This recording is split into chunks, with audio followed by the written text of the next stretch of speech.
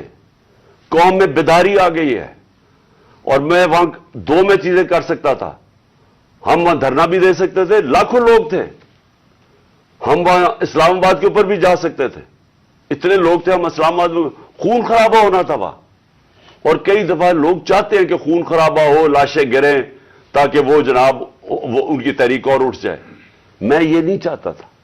میں نے ساری سٹرگل آئین اور قانون کے بیچ میں ہے، میں کبھی اس سے باہر نہیں نکلا، اور میں نے اس لیے فیصلہ کیا کہ بجائے ہم وہاں جائیں اور توڑ پھوڑ ہو اور تباہی ہو، میں نے فیصلہ یہ کیا کہ ہم جو 2 اسمبلی اب قربان کرتے ہیں، اپنی 2 اسمبلیوں کو ہم قربان کرتے ہیں اپنے ملک کے لیے، اور اس لیے کرتے ہیں کہ ان کو جب 66% پاکستان میں الیکشن ہوگا، جب ہم ان 2 اسمبلیوں سے نکلیں گے، جو میں بھی بتانے لگا ہوں کب نکلیں گے، 66% پاکستان میں الیکشن ہوگا، تو عقل تو یہ کہتی ہے کہ آپ جنرل الیکشن کروا دیں۔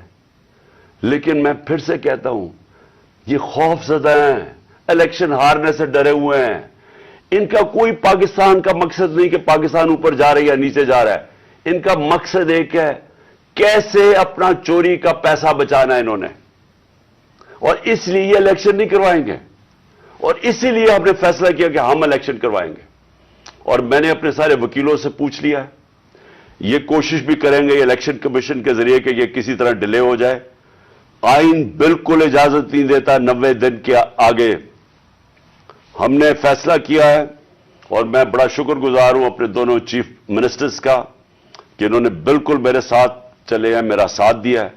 ہم نے فیصلہ یہ کیا ہے کہ ہم اگلے جمعے کو، آج ہے ہفتہ، اگلے جمعے کو ہم دونوں پختونخوا کی اسمبلی ڈیزالو کر دیں گے اور پنجاب کی اسمبلی ڈیزالو کر دیں گے، اور اس کے بعد ہم الیکشن کی تیاری کریں گے، اور اس کے بعد ہماری جو 100 غالباً 23 سیٹیں ہیں اس وقت نیشنل اسمبلی میں، ہم وہاں جا کے نیشنل اسمبلی میں جا کے